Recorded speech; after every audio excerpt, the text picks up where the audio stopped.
It's the Trinity MMO show.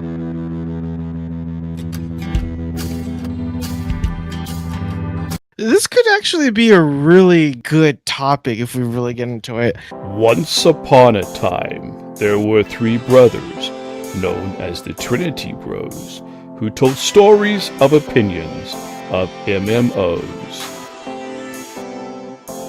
All right, it is time for some Trinity Bro opinions with our Trinity story.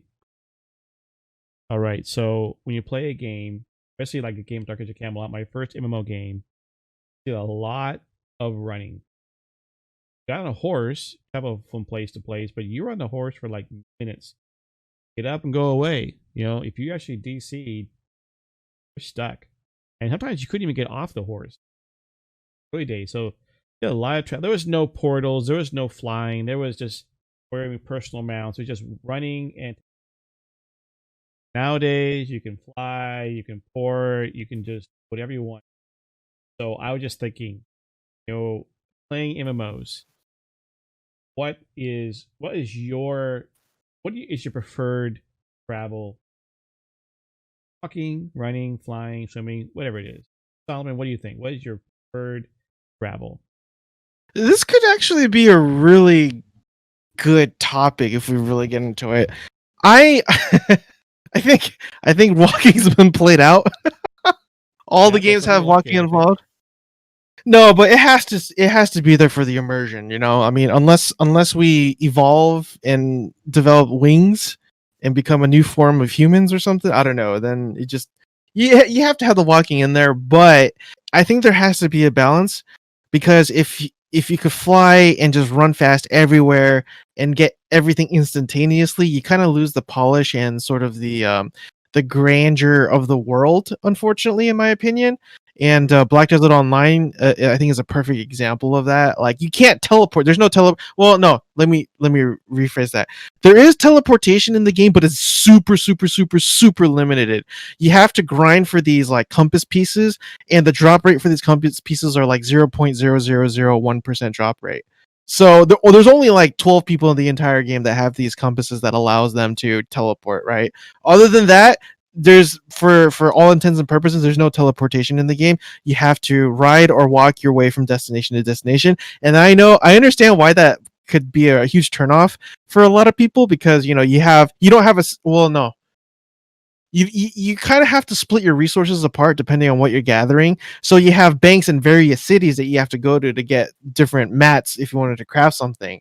So they're really, really trying to emphasize the sandboxness of the game here, if that's a word. And yeah, I think that's really cool. But again, that's probably more on a hardcore level. But at the same time, you have something very similar to, say, like Guild Wars 2, or actually just any general MMO out there where if you visited an area, you're allowed to teleport back, save some time. I get that, I think that's really awesome too. Again, I think if you make everything a little too fast, then the game just gets really boring really fast as well. So there is such thing as too much of a good thing, in my opinion. Like, you don't want everything instantaneously. There definitely has to be a balance. Now, obviously, we're going to talk about mounts. Mounts are definitely a staple in MMOs, virtually almost all MMOs out there. And I think it would be really cool to be able to have like really awesome customization to your mounts and kind of show off like, your customization. And I think the game that did it the best, in my opinion, was WildStar, because you could put like the most weirdest decorations or cosmetics on your mount, like a hamster ball or a bowl of noodles on top of your mount, and it was just so crazy what you could do in the game, which I thought was really cool. I think that's missing in a lot of MMOs, customization of your mounts, but it's not something that really changed the gameplay or the game mechanics. It's just a way to kind of travel from point A to point B. And there was another game too that was canceled called Dragonhound, and that was more along the lines of steampunk MMOs as well, but you don't walk in the game. You actually rode horses that was armored with giant cannons on them, and you shot down like dragons, very similar to what you saw in Monster Hunter World, but with mounts. And I thought that was really cool. because the mount themselves is the actual mode of transportation and gameplay and mechanics. And I really wish more companies would take chances and do things like that, because I was really looking forward to the game. But at the same time, I get it. Sometimes when you take chances and do something that's out of the status quo, you might fail stupendously. And the game I'm thinking about, I forgot the name, Sir Jazil. You actually might remember. It was a car MMO developed by NCSoft like 10 years ago. It was like a post-apocalyptic Mad Max type of MMO with cars. Right. And GameStop couldn't even give away copies of this game because it was so bad. Again, that's all I remember about the game. I don't remember what it was called. So I get taking chances is risky, but at the same time, having your standard, walking around, running with your mounts, it can get a bit tedious, a bit old. So I guess it just really depends on the game and how polished it is, and the lore and all that stuff. So there's my long answer. But what's your favorite mode transportation? Oh, what's my favorite? Man, that's a good question. I would have to go with the spaceships that I saw in Star Citizen. Yeah, I know it's an alpha, but the way that you're able to go and fly through space and land and mount on turrets and fight off pirates, while you have other players, piloting the ship, and you have engineers and stuff like that. It was really cool to be able to do that with a group of people, where the mounts, if you will, in this case the spaceships themselves, were very integral part of the gameplay. And so I think that's probably my favorite. Yeah, like I said, that's a good point. I love what you said. Right about mount customization. Someone should do. Yeah, if you travel too fast, don't get the immersion. Said when I was playing Dark Age of Camelot, there was a lot of walking. I remember, I think, because back in the game, when you died, you lose P. And sometimes, if I recall, sometimes you make that conscious decision that if you want to travel fast, get yourself killed. Back at your that's a fast way to get somewhere. But I remember just spending so much time on those horses. The north part, the down part. When our guild keep was under attack, you got to go to the place to enter the area of RVR, and it wasn't a fast travel. On a horse and you moved, so that's fine. But okay, so Jazil, how about you? What's your favorite, and what are your thoughts about? First, I do remember the name of that MMO. It's called Auto Assault. Oh, that's right. I was just looking to see, because it actually came up on Amazon. Someone was selling the box, I guess, for collectors or whatever. Really? Yeah. How much was it? I don't know. I'll have to go see how much it was. Never mind, it's fine. So I enjoy games that are progressive in the form of transportation. So I really like the way that World of Warcraft does it. That you start off in the beginning, that you have to explore and do your questing and get through that process on foot. So I especially love that you get to see all the beautiful work that the creators and the devs put together for us to experience on the ground, in a way that you aren't going in there instantly being able to just fly over all these areas that are really cool and should be experienced at least once. And then once you have met the criteria, you're able to, get flying at that point. Once you've gone through with at least one character, be able to fly at that point.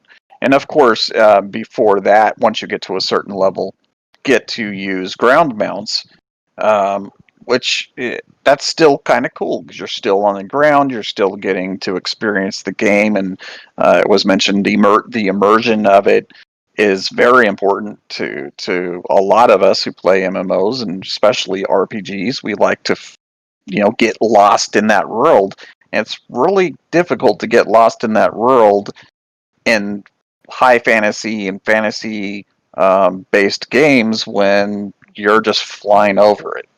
Now, for games like Star Citizen and etc., well, the flying that's by nature of it. You're going to be in a spaceship flying around, and obviously you wouldn't want to be just floating around in your body. I don't think. Maybe someone would, but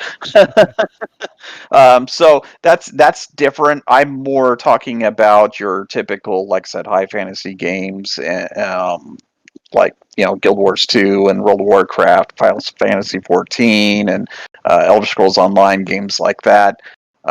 Even way back in the day, games like EverQuest and Dark Age of Camelot and Anarchy Online that we discussed earlier. That although Anarchy Online, again, that's sci-fi, so there was the ability to buy flying cars and whatnot in that game, so in spaceships, so you could fly around in that as well, and still, because that game world was built so intricately and beautifully to be viewed from ground level and from the sky, it was still an excellent experience. And the more I talk about it, the more I want to go to Steam and download it and just play it for a couple of hours for the memories. But as far as what my favorite is, I like all of them. I know that sounds. Hold on, guys. I know it sounds like No, it's fine. I'm cheesing this answer, but I really do like when I first get into an expansion like Shadowlands is coming out for World of Warcraft, what we just mentioned earlier. I like that they're going to make me use ground mounts or walk or run my first time through there. And once I've done that and I've completed whatever criteria that they put out there for us, whether it's get to the end of each quest line in every area or get your reputation up to a certain level with all the different types, whatever it is, I can meet that criteria, and then I'll be able to come back and re-experience it with my other characters by flying, being able to have flying unlocked and get the quests done faster and whatnot, and enjoy it from a different point of view, which in itself also gives you like that second experience going in on your second character and being able to view that work and that land from a different perspective from up above instead of down below. It's like you're experiencing it for the first time a second time, and so I like I said, I understand it sounds like a cheesy answer, but I like experiencing it all three of those ways. Now I'm with Solomon that there's not a whole lot of games that let you customize your mounts, and I know that's not the topic here, but that would be really cool to be able to, put different types of packs on them and different kinds of armor on them. We do get recolors. That's something World of Warcraft is notorious for, taking a mount and then just recoloring it and saying, "Here you go." A lot of MMOs do that, actually. Yeah, there are a lot. Like Guild Wars 2 has been, again, bringing them up. They've been pretty cool about making unique mounts that are none of them are the same. They're all different, and they all have different abilities that they can do. Like there's one mount that's good for jumping and doing jumping puzzles with, and there's another one that can glide for an extended amount of time, and there's another one that's just it's like a okay, everywhere across the world calls this little insect something different. We call them roly-polies here. Potato bug, sow bug, what? There's like 100 different names for it, but they're the little bugs that can go into a round ball, and they have a mount that's like that in Guild Wars 2. That's just super fast. It just goes into that ball form, and off you go. So they all have this very, very unique look and a very unique talent that they can do, and they all are good for different situations, whatever you're trying to accomplish. And I love the way Guild Wars 2 worked that, because it kind of reminds me of games like, I don't know if any of you have ever played like Lost Vikings or any of those type of games where you would have multiple characters and you would have to figure out which character to use to accomplish whatever that level required, whether you wanted to use the character to block a laser beam so the other two could get through and go turn it off on the other side, or things like that. I really appreciate that, and I think that's a whole lot of fun. All the things you're talking about, it just reiterates to me the fact that, like you said, I enjoyed the fact that when I was playing a game long, I really would like to have travel somewhere. But it's only because after I played the game, I got to know it. When I play like expansion that came out for ESO Greymore, when I hit Western Skyrim, I literally just basically ran around. I did not mount up a lot of time. Once I got to the point where I've been a lot of places, now I'm going from point to point again, then I started mounting. And my preferred travel is flying, only because it gets you both. It gets you a chance to move, obviously, both forward and backward, and up and down. Especially when you come to like swoop in, on prey or trying to do a loot quest or anything like that. It's an easy way to get there, and you get over mountains. I don't know. Maybe. That was good. Thank you. Mm-hmm. Check out the further adventures of Kennethan by liking and subscribing and watching me live on twitch.tv/Kennethan.